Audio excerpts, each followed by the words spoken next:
오늘 다 같이 은혜 받으실 하나님의 말씀은 고린도후서 4장 14절부터 18절까지의 말씀입니다.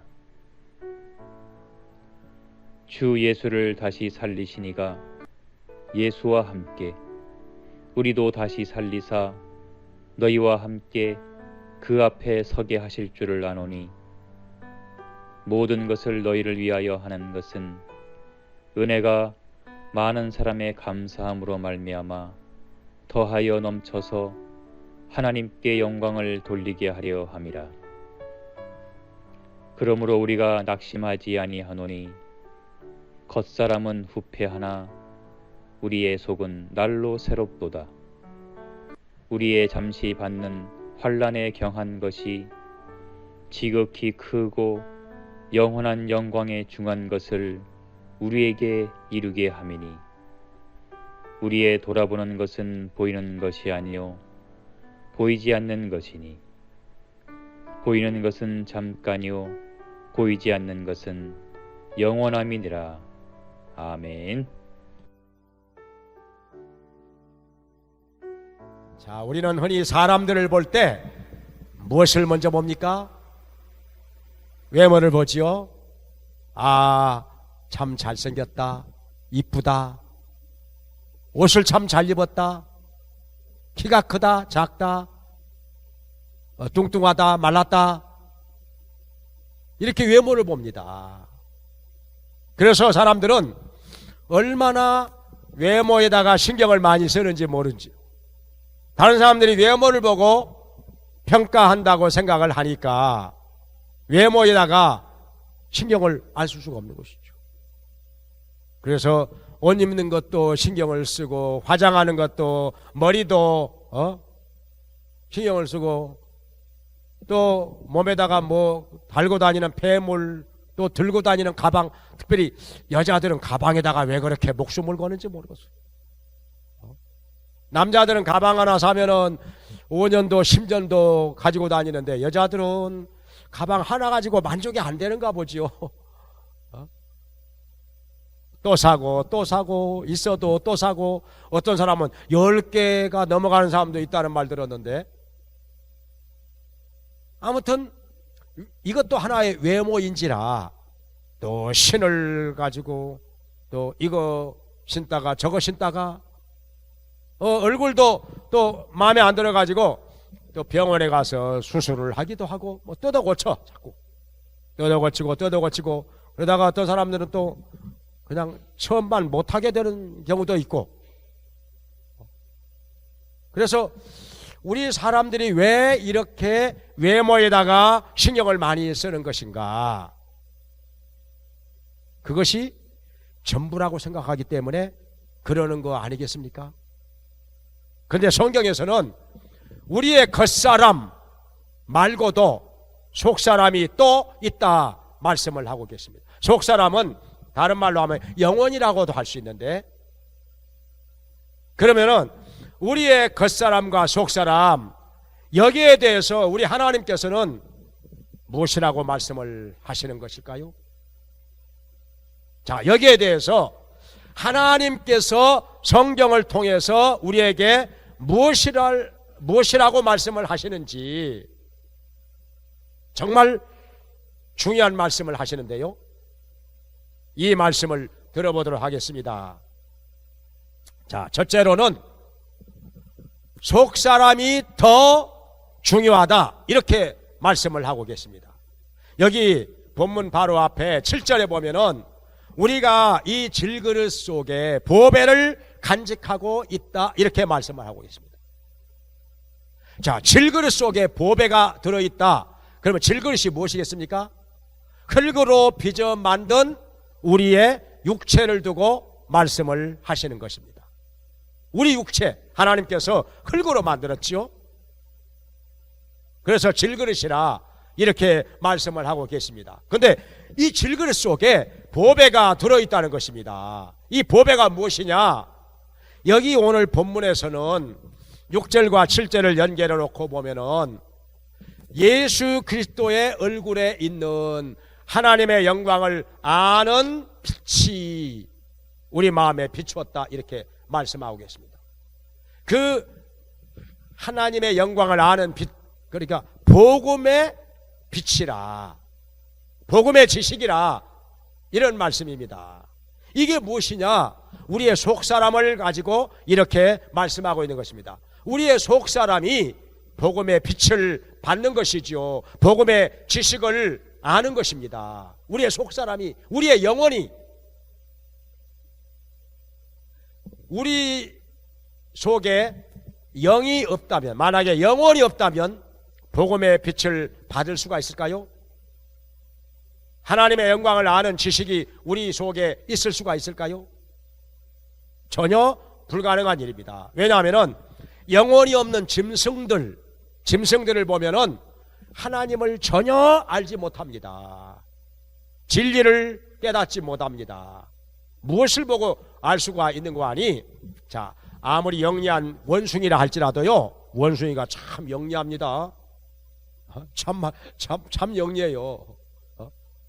그 몇 해 전에 장가게를 갔는데요, 우리끼리 저 원숭이 군밤을 사가지고, 군밤을 많이 팔아요. 그러니까 우리 저 원숭이 군밤 하나 주지 하고 군밤을 딱 꺼내 드니까, 꺼내 드는 순간에 벌써 손으로 집어가는 거예요. 우리 말을 알아들은 거예요. 그리고 또 한 번은 어떻게 했는 거 아니? 그 원숭이가 새끼 원숭이를 딱 안고 있는 거예요. 그래가지고 그 옆에 계시는 분이 밤을 그 새끼 원숭이한테 딱 주려고 하다가 받으려고 손을 내미니까 딱 손을 거두어 드렸어요. 그러니까 그 어미 원숭이가 웩 하면서 야단을 치더라고요. 이놈아, 장난치면 안 돼. 먹을 거 가지고 그렇게 장난치지 말라고. 진짜 야단치는 소리를 내더라고. 왜 하면서. 그것 봐, 야단치잖아. 근데요, 그렇게 영리한 원숭이가요, 사람이 하는 거 별의별 흉내 다 내잖아요. 여러 가지 제주도 부리고 뭐 담배 피우는 흉내도 내고. 근데요, 기도하는 흉내는 못 냅니다. 예배 드리는 흉내는 못 내요. 왜냐하면 그 개념이 없기 때문에. 개념이 없어요. 이것을 조금 어려운 말로 하면 뭐라고 하는 거 아니? 신의식이라고 말하고. 신의식이 없어요, 원숭이한테는. 왜 없느냐? 영이 없기 때문에. 영이 없기 때문에. 영이 있어야 하나님에 대해서 알게 되고 찾게 되는 것입니다. 경배도 하고 기도도 하고 말씀도 깨닫고 하는 것인데, 영이 없기 때문에. 그리고 또 짐승은 뭐냐 하면은 영이 없기 때문에 죽으면 그걸로 끝납니다. 그냥 죽으면 끝나는 거죠. 그렇기 때문에 영원한 세계에 대해서, 내세에 대해서 전혀 알지를 못합니다. 개념이 없습니다. 근데 우리 사람은 영이 있기 때문에, 이것을 성경에서 뭐라고 말씀하시는 거 아니? 하나님의 형상대로 지음을 받았다, 이렇게 말씀하고 있습니다. 영이 있는 존재로 지음을 받았다 하는 것입니다. 그래서 우리는 하나님을 떠나서는 아무리 이것저것 다 있다 할지라도 마음이 외롭고 허전합니다. 방황할 수밖에 없습니다. 왜 그렇게 텅 비어 있는 것 같은 느낌이 드는지. 이것저것 다 있어도. 왜냐하면 이 세상에 있는 것으로는 우리의 영혼을 채우지 못합니다. 우리의 육체는 채울 수가 있어요. 돈만 많이 있으면 좋은 집에서 살 수 있고, 좋은 승용차 타고 다닐 수 있고, 좋은 옷 입고, 뭐 이것저것 마음껏 좋은 거 먹을 수가 있고, 취미생활도 즐기고, 여기저기 다 여행도 가볼 수가 있고. 그런데요, 우리의 영혼은 그것으로 채워지지 않습니다. 우리의 영혼은 하나님이 채워주셔야 됩니다. 영적인 것으로 채워줘야 됩니다. 그렇기 때문에 고린도전서 2장에서 이렇게 말씀하고 있습니다. 우리의 육체는 영적인 것을 알지 못하나니 영적인 것은 영적인 것으로라야 깨닫느니라, 이렇게 말씀하고 있습니다. 그러니까 영적인 것은 영적인 것으로 채워져야 채워진다 하는 것입니다. 근데 예수님께서 누가복음 12장에서 한 가지 비유를 들어서 말씀을 하셨습니다. 어느 마을에 큰 부자가 살고 있었는데 그에 마침 풍년이 들어서 창고를 헐고 크게 지은 다음에 창고 가득히 재물을 쌓아놓았습니다. 얼마나 좋았을까요? 기분이 좋아가지고 이렇게 말합니다. 내 영혼아, 내가 여러 해 쓸 물건을 쌓아두었으니 그런즉 평안히 먹고 마시고 즐거워하자 하니까 하나님께서 말씀하시기를 이 어리석은 자여. 왜 어리석은 자라고 했을까요? 그 다음 말씀을 들어볼까요? 내가 오늘 밤에 너의 영혼을 찾으리니 그리하면 너의 예비한 것이 누구의 것이 되겠느냐? 누구의 것이 될까요? 그 많은 재물이 그날 밤 하나님께서 영혼을 도로 찾아가실 때 죽는다는 말이죠. 우리 육체에서 영혼이 떠나면 죽는 거니까요. 우리 육체에서 영혼이 떠나면 우리의 육체는 시체가 되는 것이니까요. 그러면 그 많은 쌓아놓은 재물들이 누구의 것이 되겠습니까? 모르는 거지요. 적어도 그 사람의 것은 되지 않는다는 것입니다. 죽을 때 돈 한 푼 가져갈 수 있습니까? 10,000원 하나 쓸 수가 있겠습니까? 배가 고프다고 뭐 사 먹을 수가 있겠습니까? 오늘날에 돌아가신 분들을 위해서 제사를 지내는데요. 이것저것 저것 차려놓고 있는데 오늘날 제사도 제대로 된 형식으로 지내는 사람 거의 없습니다. 요새는. 왜냐하면 옛날에는 제사를 지내게 되면은 새벽 2시에 했어요. 새벽 2시까지 기다렸다가. 근데 지금 누가 그때까지 기다립니까? 그냥 초저녁에 얼른 제사 지내고 그냥 차지요. 그리고 제사상을 차릴 때에도 첫째 줄에 뭐, 둘째 줄에 뭐, 셋째 다 형식이 있습니다. 근데 요새 그거 지킵니까? 자기 먹고 싶은 거 차려놓습니다. 피자도 차려놓고 닭튀김도 올려다 놓고 자기 먹고 싶은 거. 왜냐하면 돌아가신 분이 먹지 못한다는 것을 너무나도 잘 알고 있기 때문에. 누가 그러더라고요. 돌아가신 분이 와서 딱 먹고 간다면 그렇게 많이 안 차릴걸요. 그러니까 효도는 언제 해야 되느냐? 살아 계실 때, 세상 떠나기 전에 맛있는 것도 사다 드리고 용돈도 드리고 좋은 옷도 입혀드리고 좋은데 여행도 시켜드리고 그렇게 해야 되는 것이지. 돌아가신 다음에 아무리 진수성찬 차린들 무슨 소용이 있겠습니까?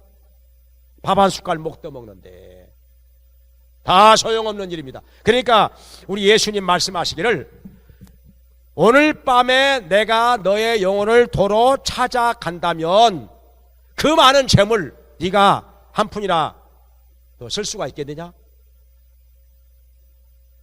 아무데도 쓸 수 없다는 것입니다. 밥 한 그릇 사 먹지 못하고요, 옷 하나 사 입지 못하고요. 옷도 그렇습니다. 어떤 사람은 죽기 전에 왜 그렇게 수의에다가 신경을 씁니까? 수의 사러 뭐 어디까지 갔다 왔다고 그러던데 그 100만 원짜리 200만 원짜리 비싼 수의 이분들 그게 얼마나 가겠습니까? 화장하면은 금방 탈 거, 잿더미가 될 거, 그거 비싼 거 사가지고 뭐 하겠습니까? 낭비가 아니겠습니까? 그거 입으면 며칠이나 입는다고. 그거 입었다고 해서 누가 참 멋있다, 아름답군요 해줄 사람이나 있겠습니까? 다 쓸데없는 일인데, 다 낭비하는 것인데 수의 비싼 거 입어서 뭐 하겠습니까? 다 쓸데없는 일인데. 그러니까 하나님께서 그 부자의 영혼을 도로 찾아가신다면은 그 많은 재물 다 소용없다, 아무짝에도 쓸데가 없다는 것입니다. 그 많은 재물 다 누구의 것이 되겠느냐? 이렇게 물어보셨습니다. 그래서 어리석다는 것입니다. 왜 어리석으냐? 자기의 재물이 영원한 것이라고 믿고 있기 때문에 그게 어리석은 것입니다. 자기의 겉사람도 영원한 것이라 이렇게 믿고 있기 때문에 어리석은 것입니다. 자기 영혼에 대해서 모른다는 것이죠. 속사람에 대해서 아무것도 모른다는 것입니다. 영혼이 떠나가 버리면 육체도 재물도 다 소용이 없는 것이 되고 마는 것인데, 그래서 여기 우리 육체는 질그릇이고 육체 속에 있는 속사람, 우리의 영혼은 질그릇 속에 있는 보배라 하는 것입니다. 뭐가 더 중요합니까? 질그릇보다 그 속에 들어있는 보배가 더 중요한 것입니다. 우리의 육체보다도, 우리의 겉사람보다도 속사람이 더 중요하다 하는 것을 말씀하고 있는 것입니다. 그런데 사람들이 어떻게 삽니까? 겉사람에 대해서는, 우리의 육체에 대해서는 많은 시간을 소모합니다. 많은 신경을 씁니다. 많은 돈도 드립니다. 많은 시간을 할애합니다. 그런데 자기의 속사람에 대해서는 별로 신경을 안 씁니다. 소홀히 합니다. 멸시합니다. 천대합니다. 이게 어리석다는 것입니다. 여기 18절에도 말씀하시기를 우리의 돌아보는 것은 보이는 것이 아니요 보이지 않는 것이니 보이는 것은 잠깐이요 보이지 않는 것은 영원함이니라 말씀하셨습니다. 잠깐 있다가 없어지는 것이 중요합니까? 아니면은 영원히 있는 것이 중요합니까? 우리의 육체는 잠깐 있다가 없어집니다. 언젠가는 흙으로 돌아갑니다. 너희는 흙이니 흙으로 돌아갈지니라. 그래서 질그릇이라 말씀을 하고 있는 것입니다. 근데 우리 질그릇 속에 있는 보배, 우리 겉사람 속에 있는 영혼은 영원히 있는 것입니다. 우리가 죽으면 영혼이 육체에서 떠나가지고 하나님 앞에 서서 심판을 받습니다. 그리고 영원한 세계로 들어갑니다. 천국에 가는 사람도 있고 지옥으로 떨어지는 사람도 있습니다. 하나님의 심판이 있고 영원한 세계로 들어가게 되는 것을 어찌 모른다는 것입니까? 이것을 생각하지 못하지 마치 이 세상이 전부인 것처럼, 이 세상이 영원한 것인 것처럼 착각하고 산다면 우리 예수님 말씀하시기를 어리석은 자여, 어리석다는 것입니다. 그래서 우리의 겉사람보다 더 중요한 것은 속사람이라는 것을 깨달으면서 우리의 속사람에 대해서 생각하면서 깨달으면서 살아가는 지혜로운 사람 되기를 주의 이름으로 축원합니다. 그 다음에 두 번째로 우리의 속사람이 살아나야 한다는 것입니다. 왜냐하면 죽어있기 때문에. 여기 에베소서 2장 1절에 말씀하시기를 너희의 허물과 죄로 죽었던 너희를 하나님께서 다시 살리셨으니, 죽었다는 거예요. 영원히. 왜 죽었느냐? 허물과 죄로. 우리의 허물과 죄로 말미암아 영원히 죽어 있어요. 영원히 죽어 있다고 하는 것은 하나님의 생명에서 멀리 떠나 있다는 것입니다. 영원히 죽어 있으니 아무런 활동을 하지 못합니다. 하나님에 대해서도 알지를 못합니다. 말씀을 깨닫지도 못합니다. 그러니까 죽어 있는 사람은 밥을 안 먹어도 전혀 배가 고프지 않습니다. 밥 달라고도 하지 않습니다. 그러니까 영적으로 죽어 있는 사람은 하나님의 말씀을 들어도 깨닫지를 못합니다. 아무런 감각이 없습니다. 말씀이 안 들어와요. 그러니까 졸리는 거죠. 말씀이 안 들어오니까, 안 깨달아지니까 졸리는 거 아니겠어요? 그리고 몇 날 며칠 하나님의 말씀을 안 들어도 안 읽어도 전혀 영적으로 배고픔을 느끼지 못합니다. 갈급하지가 않습니다. 그냥 괜찮습니다. 그냥. 왜냐하면 영원히 죽어있기 때문에. 근데 영원히 살아있는 사람은 하나님의 말씀을 하루라도 안 읽으면, 그리고 하루라도 안 들으면 배가 고픕니다. 갈급합니다. 여러분요, 한 사흘 정도 금식을 해 보셨습니까? 저는 권하고 싶습니다. 적어도 한 사흘 정도만 금식을 해봐라. 꼭 금식을 해봐라. 그러면요, 그렇게 금식하며 기도하면은 많은 것을 깨닫게 됩니다. 다 설명할 수 없을 만큼 많은 것을 깨닫게 됩니다. 그 중에 한 가지가 뭔고 아니요? 사흘 정도 금식하고 나면은요, 먹을 것밖에 안 보입니다. 그 다음에는요, 먹을 것밖에 안 보여요. 다른 사람이 먹고 있는 거 뺏어서라도 먹고 싶습니다. 정말 누가 뭐 먹고 있으면요 빼앗아서라도 먹고 싶을 정도로 그렇게 배가 고프고 허기가 집니다. 이런 말도 있잖아요. 배가 사흘 굶으면 나무집 담장 안 넘어가는 사람 없다고. 뭐 좋은 속담은 아닌 것 같습니다만은 배가 고픈 사람의 그 먹고 싶은 심정을 그렇게 표현한 것이겠지요. 그러니까 하나님의 말씀에 대해서 어떤 반응을 보이느냐, 그것을 보면은요 영혼이 죽어 있는가 살아 있는가 알 수 있습니다. 죽어 있는 사람은요 성경 몇 날 며칠 안 읽어도 아무렇지 않습니다. 말씀 몇 날 며칠 안 들어도 아무렇지 않습니다. 근데요 영혼이 살아있는 사람은 성경을 날마다 읽게 됩니다. 그래야 뭔가 영적으로 채워지는 것을 느끼기 때문에. 그리고 교회를 나와도 열심히 주일날 예배도 나오고 오후 예배도 나오고 수요 예배도 나오고 금요철에도 나오고 계속 말씀을 들어야 영적으로 채워지고 만족이 있고 기쁨이 있고 속이 든든하기 때문에 그 영혼이 살아있는 사람이라는 것이죠. 또 영혼이 살아있는 사람은 기도를 하게 됩니다. 기도가 영혼의 호흡이기 때문에, 말씀은 영혼의 양식이고 기도는 영혼의 호흡이기 때문에 살아있는 사람은 밥을 먹게 되고 숨을 쉽니다. 그래서 영적으로 살아있는 사람은 기도를 하게 됩니다.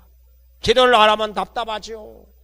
근데요 죽어있는 사람은 어떻습니까? 관 속에다 넣어놓고 뚜껑을 닫고 못질을 해놔도 답답하다 말 한마디 안 합니다. 숨을 안 쉬기 때문에. 숨을 안 쉬기 때문에 전혀 답답하지 않습니다. 무덤 속에 묻혀도 전혀 답답하지 않습니다. 나 답답하다, 나 숨 좀 쉬게 해달라, 그렇게 소리 지르지 않습니다. 죽어있기 때문에. 그래서 영적으로 죽은 사람은 기도를 하지 않아도 아무렇지 않습니다. 그게 과연 좋은 것일까요? 기도를 몇 날 며칠 안 해도 아무렇지 않아, 그거 좋은 것일까요? 영적으로 죽어있기 때문에 호흡이 없다 하는 것입니다. 근데요 영적으로 살아난 사람은 양식을 먹어야 합니다. 그리고 숨을 쉬어야 합니다. 안 그러면 답답합니다. 배가 고프고 갈급하기 때문에. 그리고 영적으로 살아있는 사람은 운동을 합니다. 활동을 하지 않으면요 정말 답답하고 오히려 그게 괴로운 것이죠. 그래서 운동을 합니다. 그래서 하나님의 일을 한다는 것이죠. 복음을 전하고 하나님을 섬기고 봉사를 하고 하나님의 일을 하는 것입니다. 영적으로 살아있다고 하는 증거지요. 그래서 여기 14절에 본문 14절에 말씀하시기를 예수 그리스도를 죽은 자 가운데서 다시 살리시니가 너희를 살리사 그 앞에 서게 하셨다, 이렇게 말씀하고 있습니다. 그러니까 우리가 허물과 죄로 말미암아 영원히 죽어 있었는데 예수 그리스도께서 십자가에서 죽으셨다가 다시 살아나심으로 말미암아 그를 믿는 자들이 다시 살아나게 되었다는 것입니다. 그리고 하나님 앞에 서게 되었다는 것입니다. 그러니까 우리가 예수 그리스도를 믿으면 우리 죄를 위하여 죽으시고 다시 살아나신 예수 그리스도를 우리의 구주로 마음속에 영접하고 믿으면 하나님께서는 우리에게 새 생명을 주십니다. 우리 영혼 속에 생명을 주셔서 우리의 죽었던 영혼이 다시 살아나게 하십니다. 영혼이 깨어납니다. 영혼이 살아납니다. 할렐루야. 그래서 죽었던 영혼이 예수 그리스도를 믿음으로 말미암아 생명을 얻어서 다시 살아나게 되기를 주의 이름으로 축원합니다. 그 다음에 세 번째로 우리의 속사람은 새로워져야 한다 하는 것입니다. 그냥 그대로 있으면 안 됩니다. 우리의 속사람은요 그대로 있으면 병들어 다시금 시들어 버립니다. 아무런 일도 하지 못합니다. 그래서 우리의 속사람은 날로 새로워져야 한다 하는 것입니다. 여기 성경에 17절에 말씀하시기를 16절에 말씀하시기를 우리의 겉사람은 날로 후패하나, 그러니까 낡아진다는 것이죠. 우리의 육체가 낡아져. 질그릇이니까 깨져 부스러져 그리고 흙으로 돌아갑니다. 그런데 우리의 속사람은 날로 새롭도다. 우리의 속은 날로 새롭도다. 근데 여기 17절에 말씀하시기를 우리의 잠시 받는 환난에 경한 것이 지극히 크고 영원한 영광에 중한 것과 비할 수가 없도다. 이렇게 말씀하셨어요. 그러니까 우리의 육체가 잠시 환난을 당하고 핍박을 당하고 고난을 당하는 것은 그건 적은 일이라는 것입니다. 아주 가벼운 일이라. 그보다 더 중요한 것은 우리의 영혼이, 우리의 속사람이 날로 새로워져서 하나님 앞에 나아갔을 때 영원한 영광을 얻는 것, 이것이 더 중요하다는 것입니다. 그러니까 바울은 이 땅에 살면서 복음을 전하느라고 많은 핍박과 환난을 당하였습니다. 감옥에도 들어가고 매를 맞기도 하고 헐벗고 굶주리기도 하고 사람들로부터 버림을 받기도 하고 얼마나 많은 어려움과 고통을 당했는지 모릅니다. 정말 어려운 일 많이 당하였지요. 그러나 그것은 지극히 적은 일이라, 가벼운 일이라, 이렇게 말씀하고 있는 것입니다. 그보다 더 중요한 것은 그 고난으로 말미암아 자기의 속사람이 날로 새로워지고 하나님 앞에 나아갔을 때 영원한 영광을 받게 된다는 것, 빛나는 영광의 멸류관을 받게 된다는 것, 이것이 중요하다는 것입니다.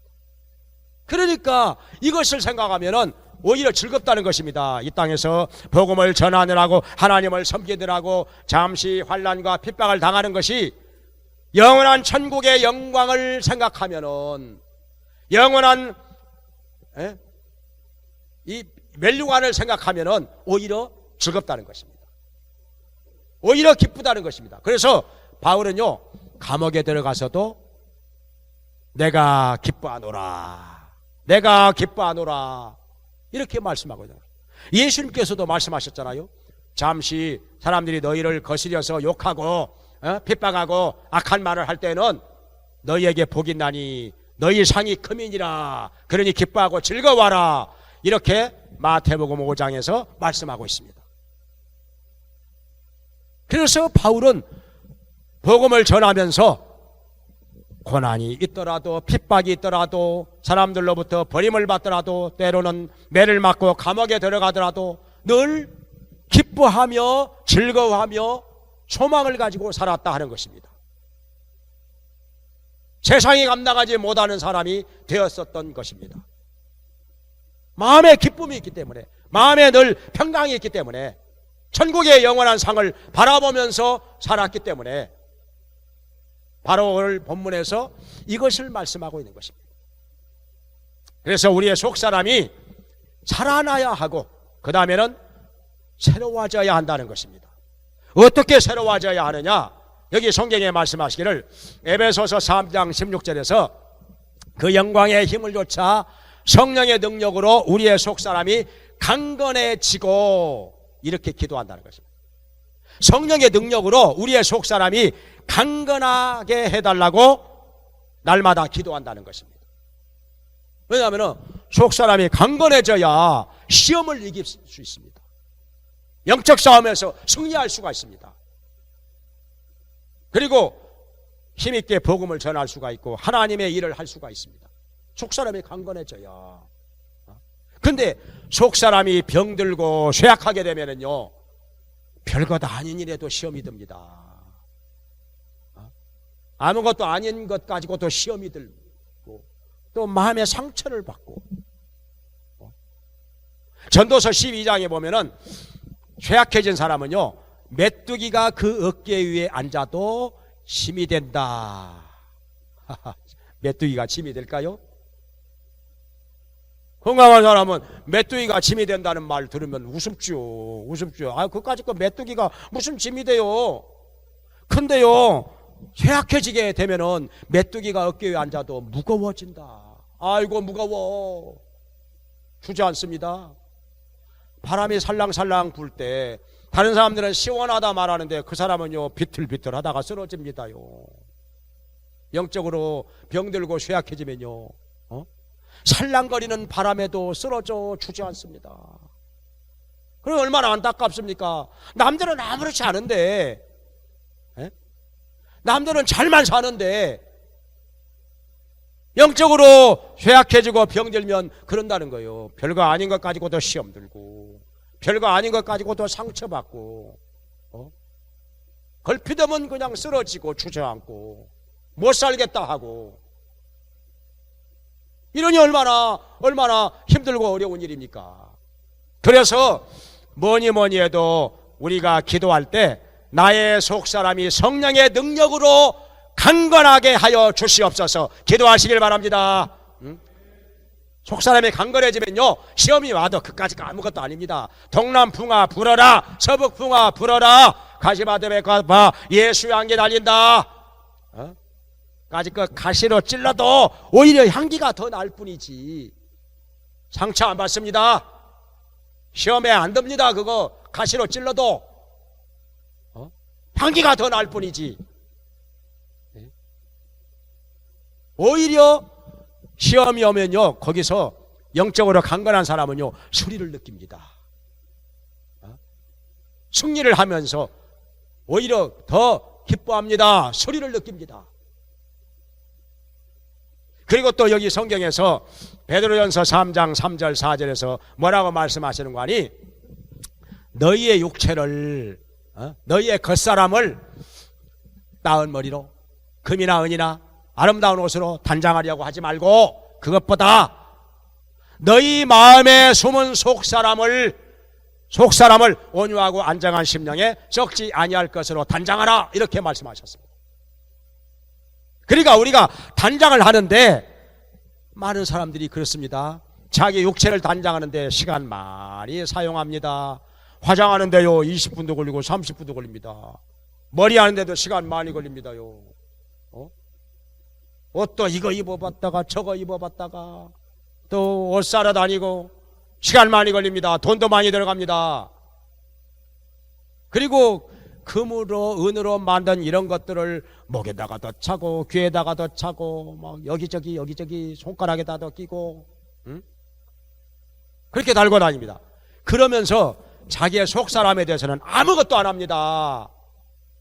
속사람은 그냥 방치해 놓습니다. 내팽개쳐 놓습니다. 이것이 예수님께서 말씀하시기를 어리석다는 거예요. 어리석다는 거예요.